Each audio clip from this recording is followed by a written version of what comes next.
A associação livre é a regra fundamental do tratamento psicanalítico, é a fundadora do método psicanalítico, método de pesquisa psicanalítico, e até hoje é um dos elementos principais desse método. Mas como é que o Freud chegou até a associação livre? Ele teve de um dia para o outro essa ideia? Não, não foi. Foi através de todo um desenvolvimento de tentativas até ele chegar nesse método que a gente usa até hoje. Então a gente vai agora percorrer todo esse trajeto que o Freud fez para ver direitinho como que ele chegou na tal da associação livre.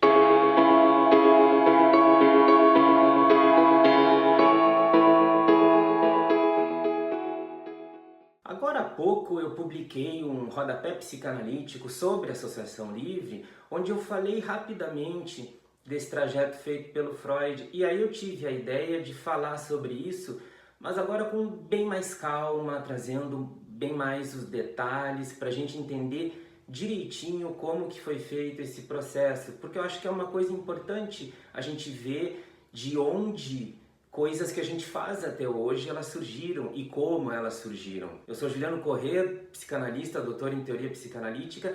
Essas nossas conversas ficam disponíveis no YouTube e também no meu podcast no Spotify, aí só em áudio. O desenvolvimento da associação livre, ele meio que se confunde com o próprio desenvolvimento do conceito de psicoterapia. Isso é uma coisa muito interessante e importante, a gente vai poder ver direitinho como que isso acontece. O que se define como psicoterapia? O que é uma psicoterapia? Bom, uma psicoterapia ela se define por um método que se dirige ao psiquismo. E eu estou falando psicoterapia geral, qualquer tipo de psicoterapia, qualquer coisa que se queira chamar de psicoterapia.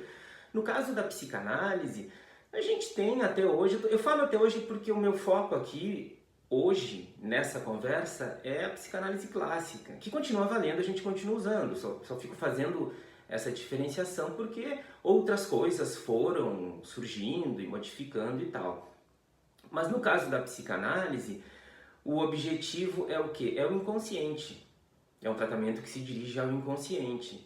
Mas mesmo outras psicoterapias que não se dirigem ao inconsciente, ou nem usam, ou nem acreditam, sei lá, em inconsciente, mas se dirigem, por exemplo, à consciência, também é psiquismo. Então esse é um ponto que define uma psicoterapia. Se dirige ao psiquismo por um meio de comunicação que é a linguagem, e aí a gente pode pensar vários tipos de linguagem que podem existir. Tem um marco na relação interpessoal, e a gente vai poder ver hoje direitinho como que se chega, como que o Freud chega até essa relação interpessoal. Esse ponto foi o que eu mais destaquei, mais do que os outros nessa outra conversa que eu tive. Nós vamos ver de novo hoje, com mais calma inclusive. E o objetivo de toda psicoterapia é a cura. O objetivo é curar. Qualquer outro tipo de tratamento que não tenha esse objetivo, uma doutrinação ou coisas do tipo, não pode ser chamado de psicoterapia. Eu sei que essa palavra cura, ela às vezes fica meio estranha, assim, porque remete muito a uma questão médica, eu acho, né? De eliminação de sintomas. Na psicanálise, por exemplo, a gente não trabalha dessa forma. Então, assim, pode usar outra palavra, se essa palavra soar mal, como ela soa para mim muitas vezes. Então o objetivo é a melhora da pessoa. Conrado do Caligares uma vez usou uma expressão que eu gosto muito, que é que a pessoa saia da análise com uma força maior para morder a vida. Pode ser, não importa como a gente vai chamar, eu acho, mas o importante é que essa noção de cura, no sentido de melhora, ela é o objetivo da psicoterapia. E eu falo isso principalmente para diferenciar daquelas ideias de que a terapia é um tipo de filosofia de vida. Eu já falei aqui outras vezes, assim, quando as pessoas dizem, não, eu vou me tratar para me conhecer melhor. Olha, na boa, se tu não tem nenhum sofrimento, se a tua vida tá super boa, não vai se tratar para se conhecer melhor. Tu não vai encontrar coisas tão boas assim em ti escondidas. O mais provável é que tu encontre coisas bem ruins e aí tu vai ficar mal. Então, né, e vai fazer um esforço, vai gastar para isso. O se conhecer melhor, ele é uma etapa importante e necessária para a cura, para a melhora. Não é o objetivo, assim, principal, sabe? Por isso que eu não gosto dessas expressões, que tipo filosofia de vida, que é uma arte, né? Dependendo de como se fala arte, tudo bem. Mas o objetivo, ele vai ser a cura. E a ideia da psicoterapia, como todas as outras que a gente vai falar hoje, são todas assim, ela tem também todo um desenvolvimento. Que eu não vou entrar nesse aspecto daí, porque não é muito o nosso foco hoje. Mas se a gente pegar, por exemplo, em épocas diferentes, né, Hipócrates, lá na Grécia Antiga, Paracelso, já ali no início do século XVI, são pessoas, não são os únicos, tá? Mas são pessoas que fazem parte, promovem uma revolução psiquiátrica. Que revolução é essa? É a de explicação natural para as doenças. As doenças não eram mais explicadas por magias ou coisas sobrenaturais. Não, era uma explicação natural. Agora, não tinha nada, poderia dizer, de tratamento psíquico. A gente tem outro momento importante também na Revolução Francesa, com Pinel e Esquirol, a reforma psiquiátrica e o tratamento moral, respectivamente, que são atitudes de um tratamento mais humano, mais digno da pessoa, para levantar o moral dela mesmo, para tentar afastar ela o máximo que se pudesse das influências daí eu estou falando nefastas, assim, institucionais. Então, é claro que é uma revolução, é claro que é um passo muito importante, mas ele ainda não é um tratamento pessoal e muito menos interpessoal. Ele ainda mantém essa impessoalidade do tratamento. Estou marcando isso porque a gente vai poder ver como esses passos vão sendo dados. Depois desse rapidíssimo histórico aí que eu dei, a gente chega na época do Freud e dos que influenciaram Freud para o seu primeiro passo metodológico. Então, o primeiro momento metodológico do Freud é a hipnose. Uma coisa que tem que ficar já bem clara aqui de início, são 4 momentos, tá, que a gente vai falar. Esses momentos, eles muitas vezes vão se misturando um com o outro, de fazer passagem um para o outro. A gente divide assim em 4 momentos de uma forma mais didática. O outro ponto é que, por exemplo, nesse primeiro passo metodológico do Freud, a hipnose, eu não sei se daria para a gente dizer com toda certeza, assim, com toda a força, que o Freud utilizou de fato a hipnose. E eu estou falando, porque a hipnose vai se manter depois, eu estou falando da hipnose purinha. O Freud obviamente se interessou, porque aquilo era uma novidade. Agora, o Freud não foi de fato muito adepto à hipnose, essa que eu estou chamando de purinha. Então qual era o cenário que se tinha ali? Era um cenário na França.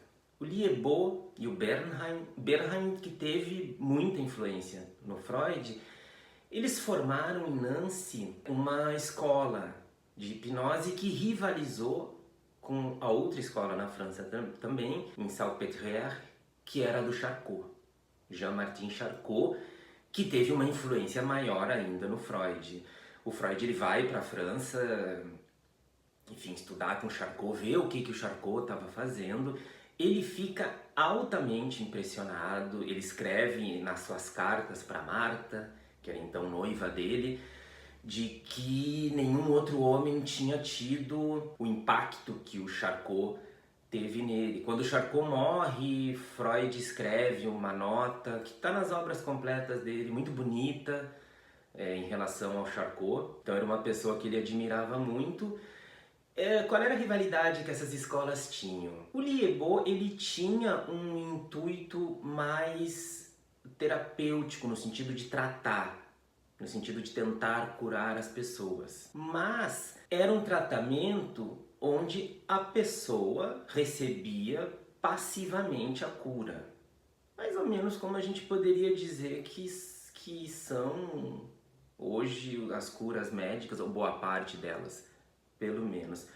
O Charcot fazia aquelas coisas, né? Ele fazia demonstrações, eu já falei isso em outra conversa aqui, que eu não lembro qual agora, e eu nunca vou conferir as coisas. Tem um quadro famoso que eu não lembro de quem é o quadro, que é a aula do Charcot e todo mundo impressionado com o Charcot hipnotizando as histéricas e tal. O problema da hipnose é que o Charcot, por exemplo, não mostrava nada. Mostrava nada do quê?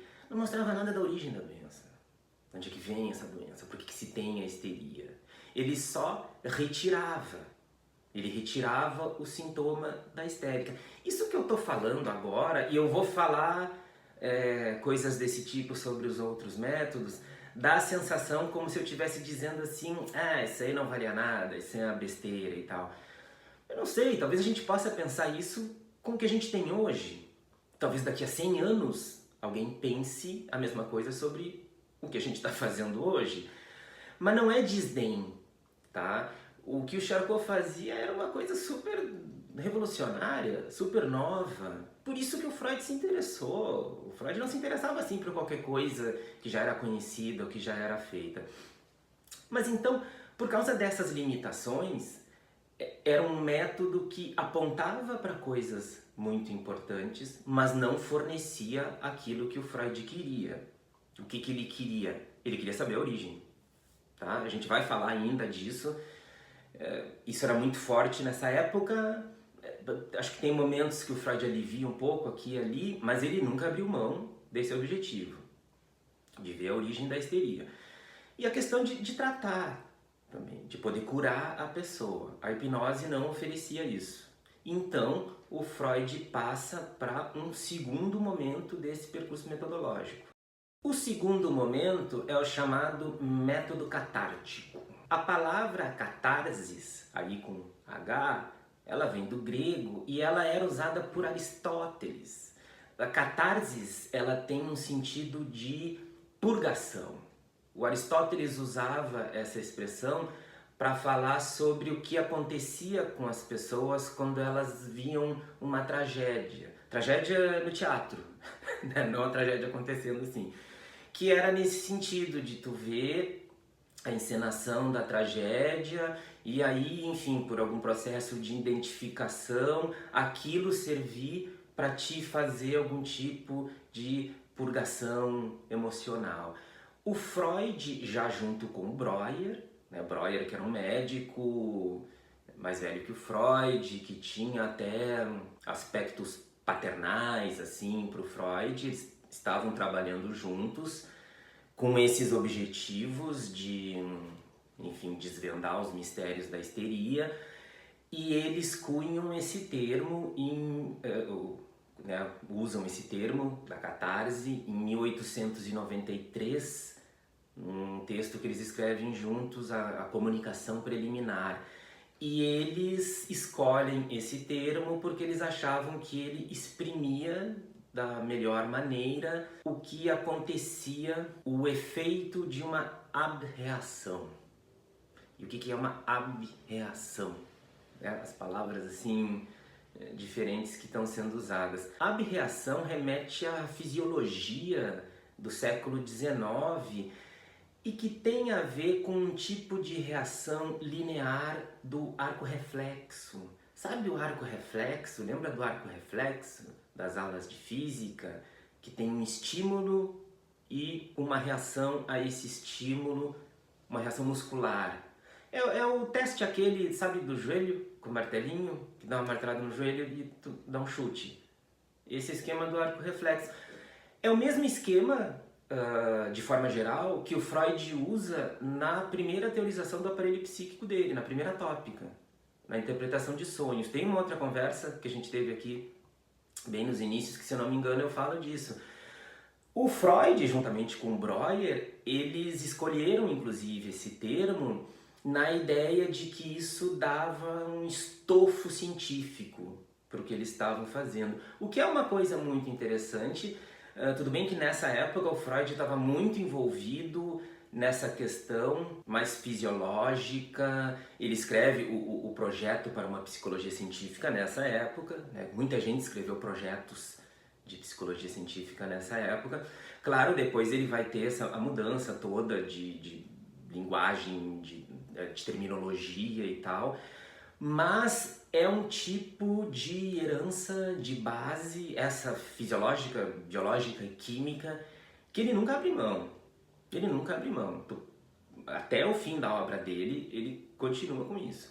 Mas enfim, eles escolheram esses termos por esses motivos. Mas o que é essa abreação?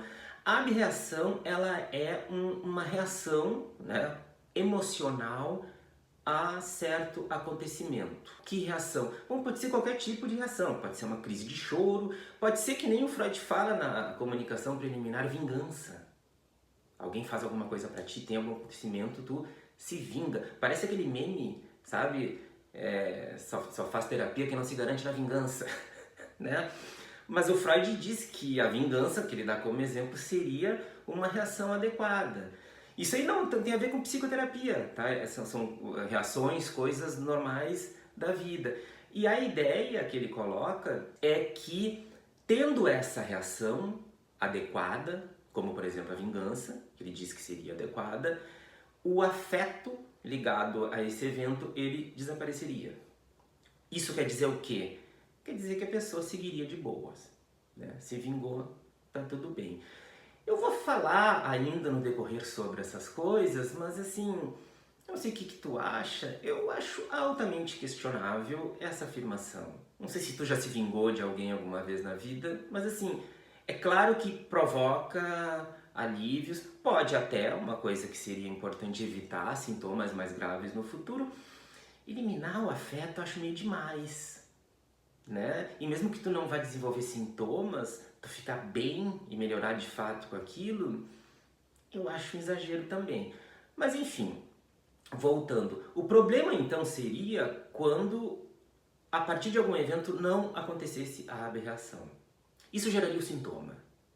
Ou seja, haveria uma conexão, mas uma conexão escondida, né? A gente poderia dizer reprimida. Na época o Freud não tinha essas noções, esses conceitos, ele usava a noção de defesa de uma forma geral, né? Então a gente pode usar aqui para ficar na mesma época que ele, escondido, dessa conexão entre essa lembrança e esse afeto, isso que provocaria o sintoma. E aí a ideia do tratamento catártico era justamente essa, fazer com que essa aberração que não ocorreu quando deveria, acontecesse durante o tratamento.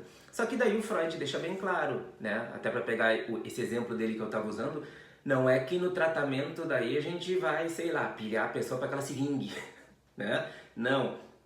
O que o Freud dizia assim, pode acontecer de forma substituta, via palavra, que ele diz que seria quase a mesma coisa do que a reação que tivesse acontecido lá no momento do evento. Então, um substituto que é quase a mesma coisa seria como se a gente fizesse algum tipo de conserto naquilo que era para ter acontecido e não aconteceu. Então, tu percebe como a gente já tem aqui uma coisa muito interessante, porque esse método, ele estava tentando fazer aparecer alguma coisa.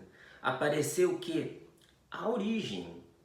Porque tu tá em busca de chegar no que provocou esse sintoma, naquele evento inicial que provocou esse sintoma. Não é mais só, como eu falei da hipnose, uma ideia de eliminar aquele sintoma. Não, a gente quer mostrar a sua origem.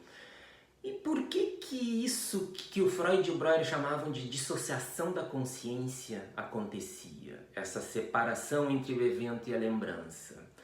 Aí tem uma coisa interessantíssima que já começa ou já termina, a relação entre o Freud e o Breuer, né? O Freud, eu já falei várias vezes aqui, durante a sua vida tem várias relações profundamente apaixonadas, intensas com as pessoas e rompimentos, muitas vezes, a maioria das vezes, também apaixonados e intensos. O Breuer foi um deles. Na verdade, eles começaram a discordar de muitas coisas. Por exemplo, a etiologia sexual, que o Freud nessa época já estava bem para esse lado, vai desenvolver cada vez mais, vai transformar a sexualidade em um dos mais importantes pilares da psicanálise. Breuer não concordava. Mas essa questão da dissociação da consciência, eles tinham teorias diferentes também. E para o nosso assunto de hoje, essa diferença é muito importante. Qual era a diferença? Para o Breuer, essa dissociação acontecia por causa do que ele chamava de estados hipnoides. Os estados hipnoides, eles têm uma explicação neurofisiológica, tá? A ideia é que a fadiga deixaria o córtex refratário e aí impediria de fazer esse tipo de conexão. Essas teorias, e eu estou falando no plural porque eu estou falando do Breuer, estou englobando o Charcot e também o Janet, que eu nem falei dele, que era o Freud dos franceses lá. Elas até tinham alguma coisinha de psicológicas, mas eram sobretudo teorias biológicas. A teoria do Freud, ela era a única que era 100% psicológica. Qual era a teoria do Freud? Era a teoria do trauma. A ideia dele era que o tal evento original lá que aconteceu, ele era intolerável para a consciência. Por que algo seria intolerável para a consciência? Bom, aí vai depender do ambiente social que a pessoa vive, das próprias questões da pessoa. São inúmeras razões que a gente poderia dizer, mas geralmente são coisas que vão para o lado de serem, né, moralmente inaceitáveis para a pessoa, ou serem feias, ou algum tabu da época da própria pessoa. Enfim, é um evento, é um acontecimento que é intolerável para a consciência e por isso ele é rechaçado. De novo, a gente poderia dizer reprimido, Freud não tinha essas noções ainda, mas ele já tinha essa noção de defesa. Ou seja, eu me defendo desse evento que é insuportável para mim. E eu me defendo como? Esquecendo. Não conseguindo fazer essa conexão da lembrança com o afeto do evento. Nesse momento, Freud vai para a terceira etapa metodológica dele, como a gente está falando aqui, que é a técnica da pressão. Ela é chamada geralmente de técnica da pressão ou técnica da coerção associativa, que vamos combinar um nome horrível, né? Coerção associativa. Mas era isso mesmo, obrigar a pessoa a associar. Enfim, qual é a diferença dessa para o método catártico? Por que o Freud dá esse passo muito importante adiante? Bom, apesar de todos os ganhos, as evoluções que o método catártico trouxe, ele ainda não revelou para o Freud, não revelava para o Freud as origens. Não revelando as origens, tá? O tratamento ele também fica meio que pela metade. Então, ele abandona o método catártico, mas é importante a gente entender como que é esse abandono, porque a ideia geral, essas concepções do trauma, que eu acabei de falar, que tem um evento lá no início, insuportável, e aí ele é rechaçado, o afeto fica desligado e tal, isso tudo se mantinha. A ideia do Freud de encontrar a origem se mantinha mais do que nunca, até porque ele estava chegando perto. Então, o que muda? Aí é uma mudança muito interessante. O que muda é que o Freud abandona a hipnose. E por que ele abandona a hipnose? Essa é uma questão muito complexa e eu acho que a gente às vezes corre o risco de simplificá-la demais, no sentido dela ficar uma coisa meio simplista. Por exemplo, o Freud dizia que ele não era um bom hipnotizador. Agora, a gente ficar só nisso é o que eu acho que torna a questão simplista, porque daí fica uma coisa 100% pessoal no mau sentido, sabe? Porque é claro que isso aí tem uma influência, mas não foi só isso. O Freud também percebia que nem todas as pessoas eram hipnotizáveis. E ele estava em busca, como ele chegou, a um método que funcionasse para todo mundo. Né? Uma teoria também que ele fez que fosse universal. Então, se eu estou trabalhando com um método que funciona para X e não funciona para Y, ele não vai me adiantar muito. O outro motivo também que teve é que o Freud começou a perceber que seria mais útil para esses objetivos dele, de encontrar as origens e tal, que a pessoa tivesse acordada, que ela não tivesse hipnotizada. E isso é super importante porque assim, ó, eu diria que a gente já está nesse momento num campo do relacionamento interpessoal. Mas eu também diria que não 100% ainda. Por quê?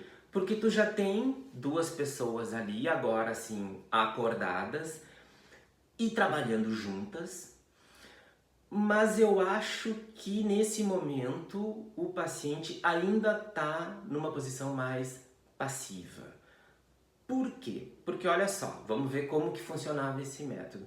O nome pressão é porque o Freud fazia pressão física mesmo, de toque, de pegar na cabeça da pessoa e tal.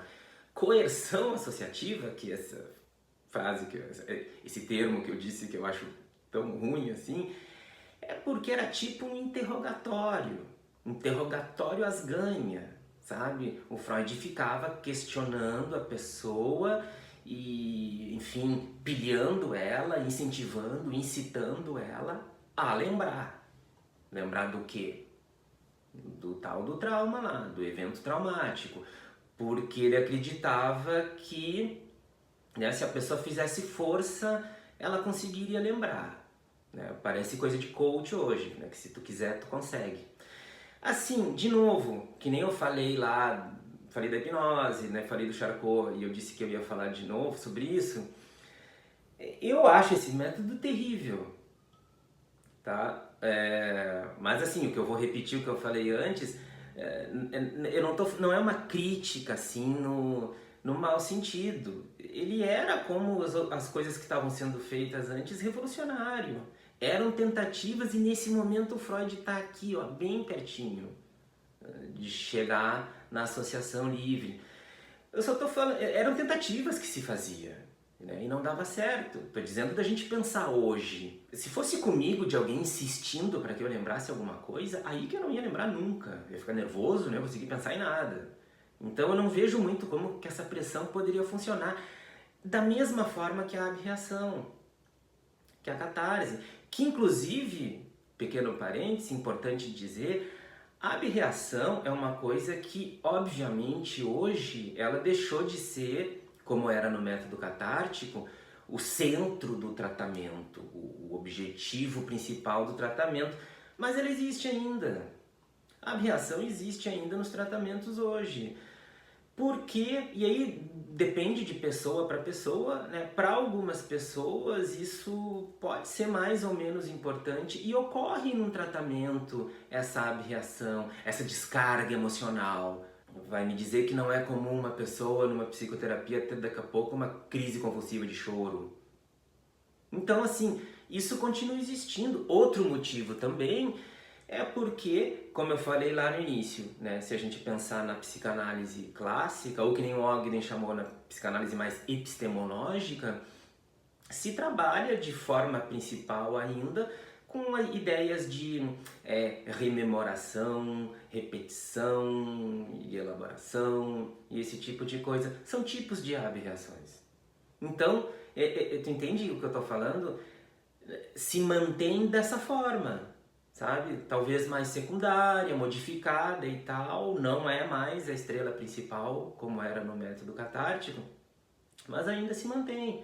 Agora, a crítica que eu ia fazer ao método catártico, que nem eu fiz da pressão, é que esse tipo de reação emocional, eu não sei, eu já tive, imagino que tu já tenha tido, então a gente sabe que ele realmente provoca um alívio, só que ele é um alívio momentâneo. Né, que nem eu falei antes, pode durar alguns dias ali e tal, mas não é algo que cure, de fato, não é algo que promova uma melhora, de fato. Mas, de novo, tu tá entendendo? Não são críticas no sentido de, olha só que besteira o que eles fizeram. Não, o que eles fizeram foi sensacional, porque eles não sabiam de muita coisa que a gente sabia hoje, e muita coisa que a gente sabe hoje é por causa deles, né? Eram tentativas que foram feitas e justamente eles viam, isso aqui não está funcionando, né? Que nem a gente está vendo, então vamos para o próximo. Então o Freud está com essa tal da técnica da pressão. Isso confirma a teoria do trauma dele. A teoria do trauma que é, como eu falei, 100% psicológica. Como que confirma? Porque a partir desse tratamento com a pessoa não hipnotizada, ele começa a ver que se esquece porque se quer esquecer. Ou seja, porque o evento foi intolerável. Quer dizer, não é por questões neurofisiológicas o esquecimento. Eu sei que existem esquecimentos que são amnésias, que são neurofisiológicas, mas não é disso que a gente está tratando. A gente está tratando de outra coisa. Outra coisa que na época, nossa, ninguém tinha ideia, ninguém levava mais a sério ou trabalhava mais para valer com isso. Só que juntamente com isso, Freud começou a perceber outras coisas. Que essa ideia dele de que se insistisse para a pessoa para ela lembrar, ela lembraria, ela não era bem assim, não dava muito certo. Por quê? Porque tinha dias que a coisa não rolava, né? Não tinham grandes lembranças, a coisa não acontecia. E no início o Freud começou a pensar assim, né, que hoje é um dia ruim, sabe? Acontece, hoje foi um dia ruim, hoje não rolou nada, vamos ver amanhã, talvez seja melhor. Só que com o decorrer do tempo ele começou a perceber que mesmo em dias bons, às vezes nada acontecia. O que seria dia ruim e dia bom? Eu fico pensando num dia bom assim, que a pessoa está muito disposta, sei lá, de bem com a vida, dormiu bem, se alimentou bem, está prontinha para fazer o trabalho. E não rolava. E aí o Freud começa a desenvolver a ideia, que vai ser tão essencial, que é a da resistência. Que há uma resistência para se lembrar, que há um conflito entre querer esquecer e querer lembrar. Que isso é uma coisa super importante, né? Porque ele ainda não tem, ele ainda está elaborando essas coisas aí, ele vai esquematizar tudo direitinho ainda depois, mas é a ideia de duas regiões, como ele vai falar depois, consciente e inconsciente, ou pré-consciente e inconsciente, que uma tem vontade de lembrar e a outra não tem. É por isso, tá? Fazendo um parêntese que é uma informação importante, é por isso que o sintoma é tão potente. Porque o sintoma é resultado de uma formação de compromisso. O que é uma formação de compromisso? São essas duas forças antagônicas, querendo coisas diferentes, e aí se faz como se fizesse um acordo com elas. Tá? Ó, não é exatamente o que tu quer, nem exatamente o que o outro quer, mas a gente chega a entre aspas, assim, a um meio termo, que fica bom para todo mundo. Não fica bom para a consciência, porque o sintoma não é uma coisa boa, o sintoma faz sofrer intrapsiquicamente, ou inconscientemente, se a gente quiser dizer. Ali sim tá bom para todo mundo. Por isso que o sintoma é tão potente, por isso que a pessoa resiste a querer se livrar daquilo que a faz sofrer. Que é uma coisa muito maluca no início, quando a gente começa a estudar, ou às vezes na faculdade de psicologia, quando a gente vai para os estágios e começa a atender pessoas assim, nossa, a gente acha uma loucura, fica até meio irritado, né? Mas por que essa pessoa não quer melhorar? Né? Parece que é uma sacana. Não é que ela não queira melhorar, ela quer muito melhorar, só que o sintoma é muito potente. E o sintoma é uma defesa. Então ele não está ali por acaso, ele está ali por algum motivo que é para proteção. Por isso que eu sempre falo assim, ó, é um grande erro de início sair enlouquecidamente querendo tirar os sintomas da pessoa, porque o sintoma está ali por um motivo importante. Às vezes tu tira o sintoma e vem coisa bem pior que o sintoma estava segurando. Pensando no que a gente está falando aqui, que são as histéricas, né? Que é a histeria, às vezes tu tira um sintoma histérico e vem uma grande depressão ali por baixo, que é bem pior que a histeria. Tem também o caso da paciente famosa do Freud, a Amy von Ene, a Fanny Moser, que pediu para ele não a tocar e deixá-la falar. Não fica parar de perguntar as coisas, que ela queria contar uma história, e o Freud obedeceu, deixou ela falar. E claro, eu já falei também sobre isso, que essas histórias elas ficam romantizadas no sentido assim, ó, foi por causa dela, o Freud fez as modificações e tal, Não foi, tem todos esses motivos que eu tô falando aqui, só essa história aconteceu e eu acho ela interessante, ela faz parte também desse combo que leva o Freud a abandonar essa terceira etapa metodológica dele para ir para a última, final e a mais importante. Então, por causa de todas essas coisas que eu falei em relação à técnica da pressão, o Freud desenvolve a ideia de que assim, não, eu não preciso ficar perguntando, insistindo para a pessoa lembrar, até porque ele também se dá conta de que talvez com essa insistência tu levantasse resistências e defesas mais potentes contra isso. Então assim, ele pensa, vou deixar a pessoa falar, simplesmente. Fala e conta a sua história.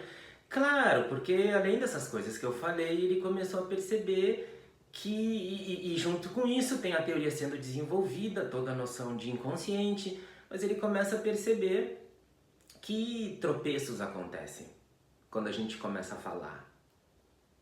Eu diria até, eu acho que mais ainda quando a gente começa a falar sobre nós mesmos. Né? Os famosos atos falhos que a gente pode pegar aqui para exemplificar. Tu quer dizer uma coisa, tu diz outra, hesitações na hora de falar, e ele começou a ver também que vinham lembranças repentinas do nada, que dois assuntos que aparentemente não tem nada a ver, daqui a pouco se intercruzavam, né, se aglomeravam uns nos outros. Uma vez que eu falei sobre o ato falho, que foi no rodapé psicanalítico também, eu falei dos vários tipos de ato falho, que pode ter até ato falho corporal. Mas enfim, eu fico com a ideia de que a associação livre entrou para substituir a pressão num esquema mais ou menos assim. Nessa técnica da pressão, tu estava atacando diretamente ali, querendo que a pessoa lembrasse. E isso daí, como eu falei, fazia com que as resistências ficassem mais atentas. Deixa a pessoa falar e ela começa a falar lá do gatinho que ela viu na rua hoje, ou seja, umas coisas que não tem nada a ver. Estou fazendo uma alegoria para a gente entender. É como se essas defesas elas dessem uma aliviada, assim, sabe? Ah, tá falando lá de umas coisas que não tem nada a ver e daqui a pouco, bum, surge alguma coisa, né? Não é, como a gente sabe, que surge alguma coisa purinha, o ouro lá do evento traumático. Não. Surge alguma coisa que a gente vai ter que interpretar, porque ela surge disfarçada, né? Eu já falei sobre isso também. E aí, para tentar chegar lá nas origens que o Freud tanto procurava. Agora, quando se chega na associação livre, aí sim a gente pode dizer que a gente tem uma relação interpessoal, 100% interpessoal. Por quê? São duas pessoas acordadas, donas de si. Eu sei que assim, ó, a relação analítica, ela é uma relação assimétrica, tá? No sentido de deveres, obrigações, proibições e tal, porque são posições diferentes que o analista e o paciente têm. Então ela é assimétrica nesse sentido, os deveres são diferentes de cada um. O grande dever, né, o dever do paciente é, sei lá, comparecer nas sessões, pagar essas coisas todas, mas o grande dever dele, justamente que é a regra fundamental, é fazer o maior esforço que ele puder para associar livremente, que é uma coisa difícil pra caralho. Agora, por outro lado, aí entra a relação interpessoal, ela é uma relação simétrica. As duas pessoas em pé de igualdade que eu falei é porque, diferentemente que a gente pode pensar assim, de uma forma geral, de uma relação médico-paciente, ali tu não tem um que sabe e o outro que não sabe. Na verdade, o que a gente poderia dizer assim, que na relação analítica tu tem os dois que não sabem. Mas não é tão simples assim, é mais complicado ainda. É um que não sabe e o outro que não sabe que sabe. Tu entende? É o analista que não sabe, porque não sabe do que se trata a questão. E a ideia, essa ideia clássica que a gente está vendo aqui hoje, é que a pessoa, o paciente, sabe das suas questões, se a gente quiser pensar no que a gente está falando agora do seu trauma, do seu evento traumático, mas não sabe que sabe. Por quê? Porque está esquecido. Porque está reprimido. E o analista faz o quê? O analista, através da sua técnica, através da interpretação, ele ajuda que aquilo apareça, ele instrumentaliza a que a pessoa possa trazer esse saber que não se sabe, esse saber escondido dela.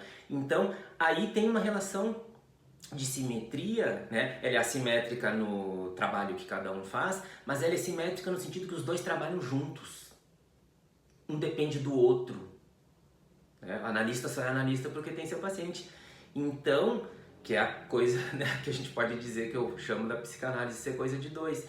Então, nesse sentido, a gente está numa relação 100% interpessoal. As coisas que eu falei lá no início em relação à psicoterapia, para pegar agora também, tem um método, e um método com toda uma teoria que está sendo formada, que vai se modificar, né? Então, bom, daí tem um monte de coisa, muita gente diz que daí, logo ali pro início, ali na interpretação de sonhos, 1900, o trauma desaparece da psicanálise, vai reaparecer em 1920, mas, né, então daí a gente poderia dizer assim, não tem mais esse conflito entre o evento e a lembrança, né, dessa questão traumática, mas vai daí ter o conflito da sexualidade, das forças instintivas e das forças repressoras, vai ter um monte de conflito. A psicanálise freudiana é baseada em conflito, né? É o que sustenta boa parte das ideias do Freud, a questão do conflito. Então, tudo bem que a teoria ela vai modificar, vai para lá, vai para cá, mas não importa. Para isso aqui que a gente está falando, o importante é assim, tem uma teoria sustentando esse método. E vamos combinar, é uma teoria super potente, super complexa, super boa. Então, essa teoria sustenta esse método que se direciona ao psiquismo, vai ter um foco no inconsciente, ok, mas é ao psiquismo, que utiliza a linguagem, né? E é interessante daí se a gente pegar nessa trajetória que tem hipnose, método catártico, a técnica da pressão, que tinha o toque, que tinha essa pressão, e a gente chega na associação livre e aí a linguagem reina. Linguagem corporal também, né? Qualquer tipo de linguagem, mas a linguagem reina porque o psicanalista, entre aspas, ele sai de cena para deixar a pessoa trazer a sua história, para deixar a pessoa falar. Então, a gente tem esse ponto também, tem a relação interpessoal e tem aquilo que eu falei antes, que eu brigo muitas vezes com isso, mas tem que ter, se não tiver, não é psicanálise, não é psicoterapia, o objetivo da cura, o objetivo que a pessoa melhore. Então assim, ó, esses assuntos eles são todos muito importantes, por isso que eventualmente a gente volta a falar de algum deles. Eu falei um pouquinho da associação livre, né, que é essa ideia de a pessoa tentar ficar o mais livre que ela puder para falar absolutamente qualquer coisa que vier à mente, mesmo que ela ache sem importância, mesmo que ela tenha vergonha, enfim, são geralmente nesses pontos que as coisas mais legais que eu tô falando, mais importantes, elas vão acontecer num tratamento, não exatamente tu contando o grande assunto que tu acha importante. De qualquer forma, a pessoa, ela tem a liberdade, ela fica livre para falar, ela fica livre para falar o que ela quiser, o analista não direciona ela. A gente faz perguntas, é claro, a gente faz questionamentos, a gente interpreta, obviamente, mas a gente não direciona de forma alguma o que a pessoa tem que falar ou não falar. O silêncio faz parte da associação livre também. Então, esse é um outro ponto importante nessas mudanças que o Freud foi fazendo, que é a liberdade da pessoa. Pensa nessas 3 etapas metodológicas que a gente viu. Hipnose, catarse, técnica da pressão. Não tem essa liberdade, né? As primeiras 2 a pessoa está hipnotizada. Então não tem nem discussão sobre isso. No terceiro, ela não está hipnotizada, por isso que eu falei que já é uma relação mais interpessoal. Agora ela está sendo atolada de pergunta com um objetivo bem claro, que é lembrar do trauma. É na associação livre que tem isso daí, que é muito importante, que por isso que eu falei das 2 pessoas em pé de igualdade, que ela está livre, ela decide o que falar, ela pode falar o que ela quiser. Esse é um ponto que torna a associação livre tão difícil de fazer. Mas enfim, falei isso para dizer que, como são temas tão importantes, eventualmente a gente volta a falar disso. Como eu já disse também, tem uma nota de rodapé psicanalítico sobre associação livre, tem uma sobre o ato falho também, né? São conversinhas mais curtas, mais objetivas, tu pode olhar se tu quiser. Então é isso, eu espero que tu tenha gostado, eu acho esses temas muito importantes para a gente conhecer, eu acho que eles deixam nossos estudos e nosso trabalho clínico muito melhor. Então é isso, dá um like, se inscreve no canal e seguimos. Até mais!